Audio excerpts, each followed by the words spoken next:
కొంతమందిని మీరు రోడ్డు మీద తిరిగే మెంటలోళ్ళని చూస్తారు.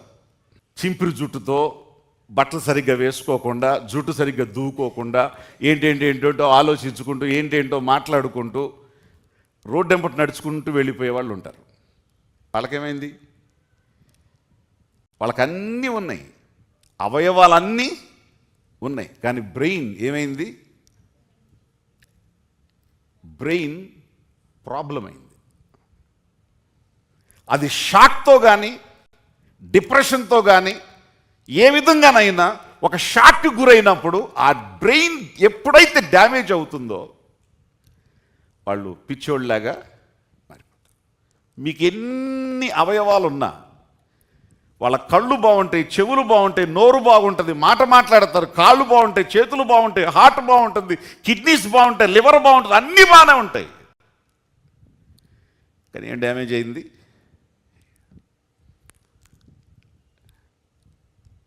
ఆ ఒక్కటి డ్యామేజ్ అవ్వడాన్ని బట్టి జీవితం అంతా ఫినిష్, వాళ్ళ లైఫే వేస్ట్.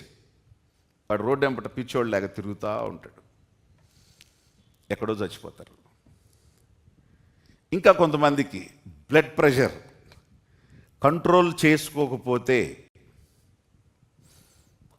బ్లడ్ ప్రెషర్ అంటే బీపీ అంటాం, బీపీని కంట్రోల్ చేయకపోతే దాని ప్రభావం ఖచ్చితంగా బ్రెయిన్ మీద ఉంటుంది. యాంగ్జైటీ స్టార్ట్ అయ్యిద్ది. యాంగ్జైటీ తొందర అనిపిస్తుంది, ఆందోళన అనిపిస్తూ ఉంటుంది. ఇవన్నీ కూడా సిమ్టమ్స్. అవి వస్తున్నప్పుడు ఎఫెక్ట్ అవుతుంది, జాగ్రత్త అనేటువంటి సిమ్టమ్స్. ఇవన్నీ కూడా నిబ్బరం కోల్పోతాం, తొందరపడిపోతూ ఉంటాం, ఆత్రపడిపోతూ ఉంటాం, చేసేయాలి అనిపిస్తూ ఉంటుంది. ఇవన్నీ కూడా బీపీకి సంబంధించిన, బ్లడ్ ప్రెషర్కి సంబంధించినటువంటి విషయాలు. ఇది ఎప్పుడైతే బ్రెయిన్కి హిట్ అవుద్దో, ఈ బ్లడ్ ప్రెషర్ ద్వారా కొన్ని బ్లడ్ అంటే ఫాస్ట్గా బ్లడ్ వెళ్ళడాన్ని బట్టి సన్న అక్కడ నాళాలు ఉంటాయి, ఆ నాళాలు బద్దలైపోయి బ్రెయిన్ డ్యామేజ్ అవుతుంది. దానివల్ల కొన్ని పార్ట్స్ పడిపోవచ్చు, మాట పడిపోవచ్చు, చూపు పోవచ్చు, కొన్ని రకాలైనటువంటి పరిస్థితులు శరీరంలో ఏర్పడవచ్చు. కాబట్టి ఈ యొక్క బ్రెయిన్ యొక్క డ్యామేజ్ అనేది జరిగిందంటే కంప్లీట్ సిస్టానికి డ్యామేజ్ జరిగిపోతుంది.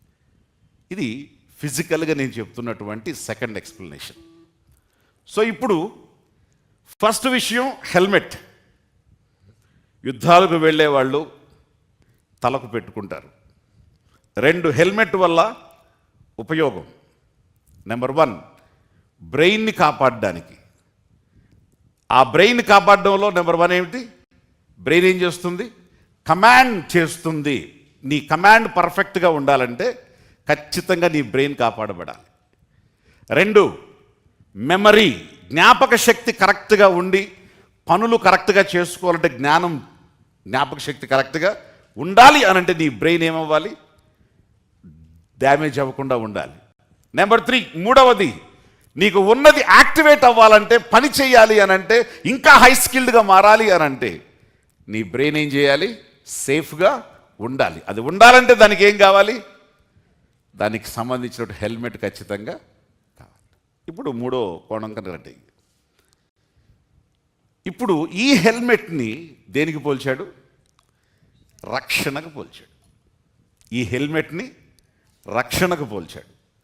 ఇప్పుడు రక్షణే ఒకవేళ లేకపోతే, హెల్మెట్ అనేది ఎంత ప్రాముఖ్యమో, బ్రెయిన్ని కాపాడుకోవడం అనేది ఎంత ప్రాముఖ్యమో, రక్షణ కాపాడుకోవడం కూడా అంత ప్రాముఖ్యం. ఆ మాటలు మీకు అర్థమవుతున్నాయా? నువ్వు హెల్మెట్ పెట్టుకోకపోతే నీ హెడ్ డ్యామేజ్ అవుద్ది, బ్రెయిన్ డ్యామేజ్ అవుద్ది, దానివలన కమాండ్ ఆగిపోద్ది, మెమరీ ఆగిపోద్ది, యాక్టివేషన్ ఆగిపోద్ది. రక్షణ అనేది నీ లైఫ్లో పర్ఫెక్ట్గా లేకపోతే, రక్షణ అనేటువంటి అనుభవం నీ ఆత్మీయ జీవితానికి పర్ఫెక్ట్గా లేకపోతే, నువ్వు ఆ అనుభూతి నీకు లేకపోతే all your spiritual life will be affected. నీ ఆత్మీయ జీవితం అంతా కూడా దాని చేత ఏమవుద్ది? ఎఫెక్ట్ అవుద్ది. కాబట్టి నీ ఆత్మీయ జీవితం ఎఫెక్ట్ అయింది అని అంటే ఆత్మీయ జీవితం కమాండ్ చేయాల్సిన విధంగా కమాండ్ చేయలేదు.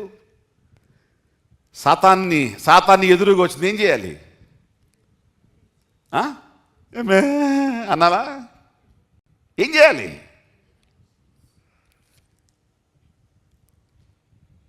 సాతాన్ ఎదురుగా ప్రార్థన చేయకూడదు. సాతాన్ని నీ కాళ్ళ కింద చితుకు తొక్కుతానన్నాడు. ఆయన అధికారాన్ని నీకు ఇచ్చాడు. You have to command evil. Get out in Jesus name. నిన్ను బట్టి, మీ నాన్న బట్టి కాదు. ఎవరిని బట్టి? In the name of Christ Jesus. ఎవరైతే నిన్ను గెలిచి తిరిగి లేచాడో ఆయన నామాన్ని నువ్వు ఎప్పుడు చెప్తావంటే ఆయన నామములో రక్షణ నీకుంటేనే ఆ ధైర్యం నీకు వస్తుంది. ఆయన నామములో మొదట రక్షణ నీకు ఉంటే, ఐఎమ్ సేవ్డ్ అనే ధైర్యం నీకుంటే, నేను రక్షించబడ్డా, నా పాపాలు క్షమించబడినాయి, పరలోక రాజ్య వారసుడిని అయ్యా, ఖచ్చితంగా నేను హెవెన్లోకి ఎంటర్ అయ్యే యోగ్యత నన్ను బట్టి కాదు, నా ప్రభువు నాకు ఉచితంగా ఇచ్చాడనే కరెక్ట్ కన్ఫర్మేషన్ నీకుంటే నీ యాక్టివేషన్ కూడా పర్ఫెక్ట్గా ఉంటుంది. నీ బ్రెయిన్ ఎట్లా కమాండ్ చేస్తుందో నీ చేతికి, నీ కళ్ళకి, నీ మాటకి, నీ నోటికి, నీ కాళ్ళకి కమాండ్ చేసి ఎట్లా పనులు చేయిస్తుందో, పరిగెత్తిస్తుందో, నడిపిస్తుందో, పడుకోబెడుతుందో, నిలబెడుతుందో, ఆత్మీయ జీవితంలో నీ రక్షణ అనుభవం అనేది నీకు అంత బూస్టప్ ఇస్తుంది.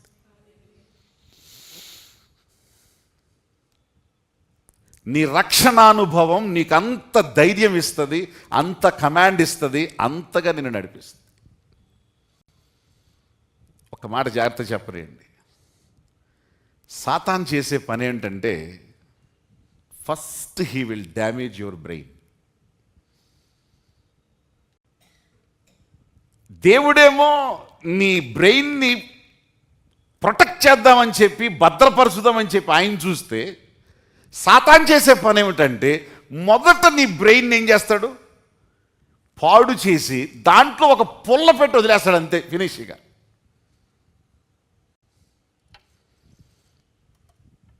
నీ బ్రెయిన్లో ఏదో ఒక పురుగుని, ఏదో ఒక అనుమానాన్ని, ఏదో ఒక అభద్రతని, ఏదో ఒక భయాన్ని పెట్టి వదిలేస్తాడు.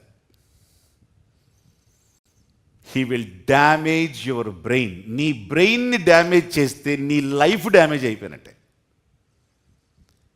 నీ బ్రెయిన్లో ఒక పనికి మాలిన ఆలోచన ఒక్కటి ఒక రోజు వచ్చిందంటే నీ విశ్వాసం పాడైపోద్ది, నమ్మకం పాడైపోద్ది, రిలేషన్లు పాడైపోద్ది, ప్రతి ఒక్కటి పాడైపోద్ది. జాగ్రత్తగా ఆలకించండి. సాతాను కూడా కాళ్ళెంబట, చేతులెంబట కొట్టడు. టీచర్ ఎక్కడ కొడతాడు? దెబ్బ తగలాలి కానీ గాయపరచబడకూడదని వెనకాల కొడతాడు. వీడు వెనకాల కొట్టేవాడు కాదు, వీడు కరెక్ట్ స్పాట్లో కొడతాడు.